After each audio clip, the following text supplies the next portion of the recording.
తెలంగాణ రాజకీయాల్లో ఎప్పుడూ తన వ్యాఖ్యలతో సంచలనాలు సృష్టించే ప్రస్తుతానికి క్రైస్తవ మత ప్రచారకుడు ప్రజాశాంతి పార్టీ అధ్యక్షుడు కేవీ పాల్ మరోసారి హాట్ టాపిక్ అయ్యారు.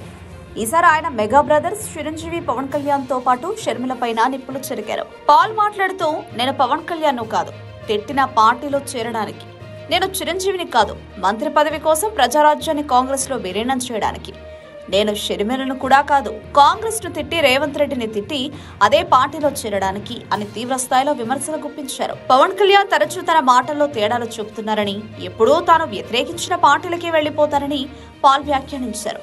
అలాగే చిరంజీవి ప్రజారాజ్యం వెళ్లడం కాంగ్రెస్ లో జరగడం వెనుక స్వార్థపూరిత నిర్ణయమేనని ఆయన తీవ్రంగా ధ్వజమెత్తారు.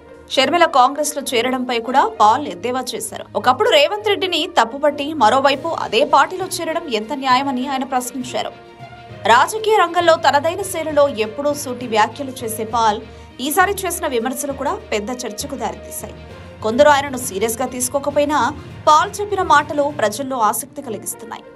మొత్తానికి కేఏ పాల్ రాజకీయ సవాళ్లు విసురుతూ మెగా కుటుంబం మరియు షర్మిలను టార్గెట్ చేయడం రాబోయే రోజుల్లో రాష్ట్ర రాజకీయాల్లో కొత్త వాదోపవాదాలకు దారితీసేలా కనిపిస్తోంది.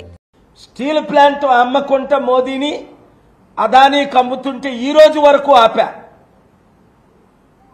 చంద్రబాబు నాయుడు పవన్ కళ్యాణ్ బీజేపీ వాళ్ళు మేము స్టీల్ ప్లాంట్ ని ప్రైవేటీకరణ చెయ్యము అమ్మమని మాటిచ్చి ఈరోజు వాళ్ళే ఢిల్లీ అంటే ఏమనుకున్నాను అంటాడు పవన్ కళ్యాణ్.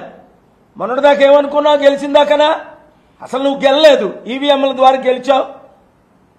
అది కేవలం రుజువులు అయిపోయాయి. కులాలకు మతాలకు ప్రాంతాలకు అతీతంగా ఈ రాష్ట్రాల్లో ముఖ్యమంత్రిగా నీతి నిజాయితీ కలిగిన ఏకైక వ్యక్తి ఎన్టీ రామారావు గారు.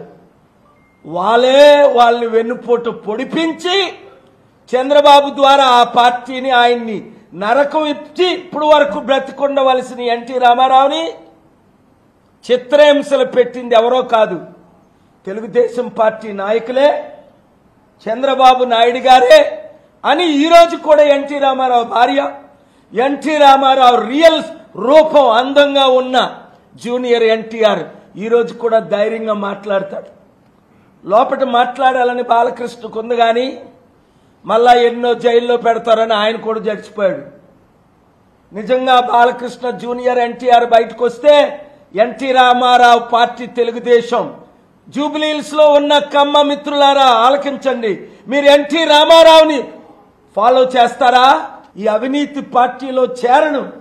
చివరి వరకు నేను పవన్ కళ్యాణ్ కాదు, ఏ పార్టీలు తిట్టి ఆ పార్టీలో చేరడానికి, నేను చిరంజీవిని కాదు కాంగ్రెస్ ని తిట్టి కాంగ్రెస్ ఎంపీ మంత్రి పదవి కొరకు ప్రజారాజ్యం పార్టీని కాంగ్రెస్ లో విలీనం, నేను షర్మిలారెడ్డిని అసలే కాదు, అసలే 3 సంవత్సరాలు కాంగ్రెస్ పార్టీని సోనియా గాంధీని తిట్టి రాహుల్ గాంధీని తిట్టి రేవంత్ రెడ్డిని తిట్టి అదే పార్టీలో షర్మిల విలీనం చేస్తుందని ఆవిడ పార్టీ పెట్టకముందే చెప్పాను, పెట్టిన తర్వాత 100 సార్లు చెప్పాను.